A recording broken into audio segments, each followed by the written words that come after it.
As a kid, my favorite part of going to a game was the concession stand. Truthfully, I was usually more excited about the candy than anything else that was happening. Even when I was a player on the field, I was thinking about the snow cone that I would get afterwards, running up and down the court. I could see the concession stand, and I would see the sweet tarts. They would catch my eye, and I would be distracted for the rest of the game.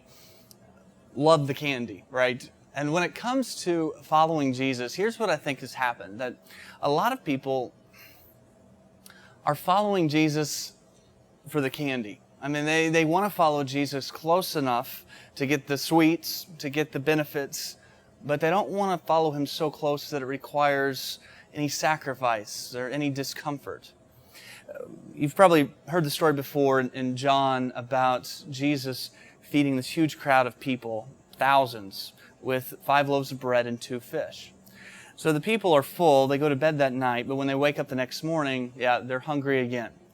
And they look for Jesus, because he's their meal ticket. They want some more free bread, but they can't find him anywhere. Finally, they realize he's gone around to the other side of the lake, and they catch up to him, and they want some more free bread. They want the candy. And Jesus says, no more free bread. And he's going to find out what exactly is their level of commitment.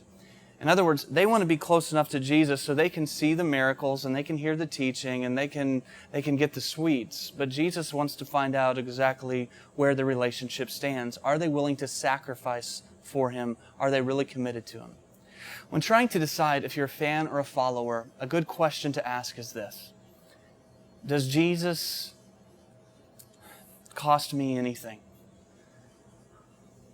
Does following him require any kind of sacrifice on my part?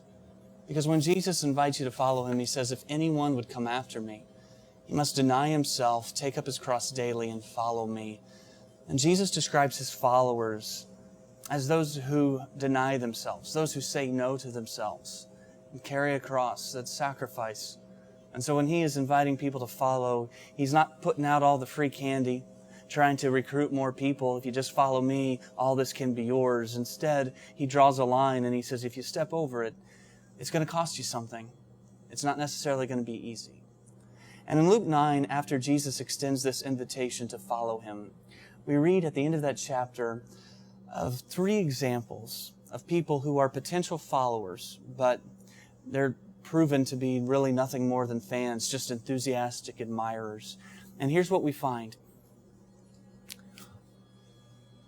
What keeps them from following Jesus is really what keeps most of us from following. They choose the comfort over the cross. They want the candy, but they don't want the commitment. So what I want to do is just look at the first of these wannabe followers in Luke 9. We read of the first one in verse 57, and it says that as Jesus and his disciples were walking along the road, a man said to Jesus, I will follow you wherever you go. Now, the word I want you to pay attention to is the word wherever. I will follow you wherever you go. That's a good word to use. I mean, that's a follower's word, wherever. And there's no boundaries. There's no exception clauses. And so this guy's at least talking a good game. He says to Jesus, I'll follow you without reservation. But listen to what Jesus says to him in verse 58. Jesus says, foxes have holes and birds of the air have nests, but the Son of Man has no place to lay his head. Do you see what he does? Jesus draws attention to the fact that this man loved comfort more than following him. And he says, look, if you follow me, you're going to be homeless. If you follow me, it's not necessarily going to be comfortable. And the call of Jesus to take up our cross and follow him is in direct conflict with our desire to be comfortable. Because we are by nature comfort seekers. I mean, isn't that true? We like our lazy boys or the day spa. We like our home theaters and we like Snuggies. Do you have a Snuggie? Do you have one of these? If you don't have one, you really ought to get one. I never thought I would be an ambassador for Snuggies. I admit the first time I saw that, I thought to myself, you know what? I would never pay money for one of those. And I saw the advertisement and thought that's ridiculous. Who wants that? It's just a blanket with sleeves. Who wants one of those? But then it was Valentine's Day. My wife said, what do you want for Valentine's Day? I don't even know where it came from. I hadn't planned on saying it, but here are the words that came out of my mouth. I said, I want a Snuggie. You never think you're going to say that as a grown man, but I said that. I want a Snuggie. And I love it. I love the Snuggie. I love to lay on the couch, put that blanket with sleeves on. It can change the channel without taking the blanket off and on every time. It is comfortable. It is easy. It's perfect. My guess is if you ordered a Snuggie, you would like it as much as I did. Yeah, you might think to yourself, I've already got one of these. It's just a robe I wear backwards. I'm just telling you, they're great. But the truth is, a Snuggie represents comfort. The cross represents sacrifice. Now, those are two very different images. And Jesus is not recruiting followers by handing out Snuggies, right? He is inviting followers to pick up a cross and to follow Him. And so I guess my question to you is, which of those images better captures your relationship with Jesus? Is it comfortable, or has it cost you something? There's a young man in our church. He's a single father, a couple of young kids. And he dedicated himself to following Jesus. And he went all in with it. He said, I'm going to be completely committed in my relationship. And like many of us, his before and after story of following Jesus is pretty dramatic. His relationship with Jesus changed everything for him.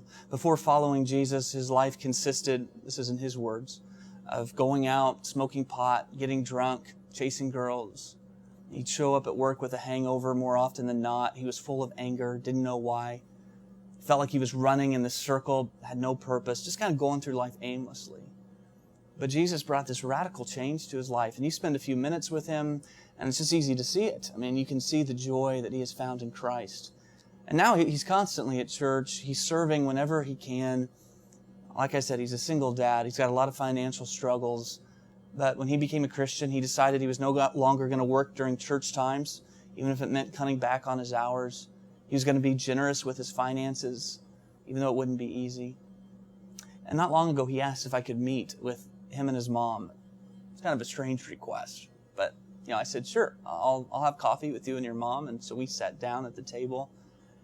And I knew she went to a different church in town, and I assumed that she just wanted to meet me and at least, say thank you for the difference the church had made in her son's life, for the changes that Jesus had brought into his life. I just thought she wanted to say thank you. That's not what she wanted to do. Instead, here's what she said. These are her words. She said, "My son has taken all of this too far." And she was not pleased with how much time he was spending at church and how he always wanted to pray before the meals, and he was always trying to tell people about the sermons, and he was giving away his money. She felt like he had just taken it too far. And she said to me, "Can you please tell my son that the Bible teaches everything in moderation? Can you please tell my son it doesn't have to be all or nothing?" Well, I tried to keep a pleasant smile. I really did.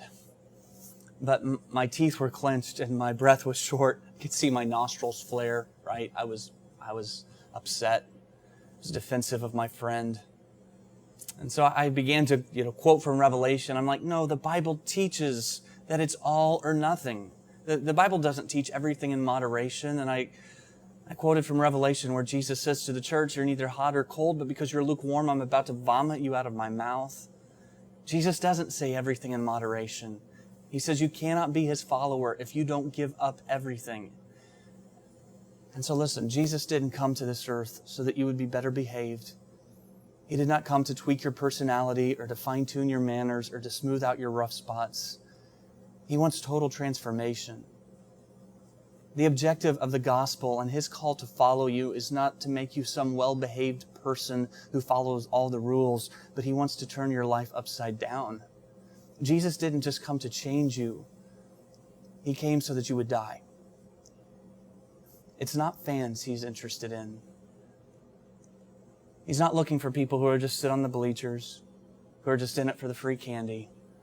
He wants completely committed followers who will take up a cross and come after Him.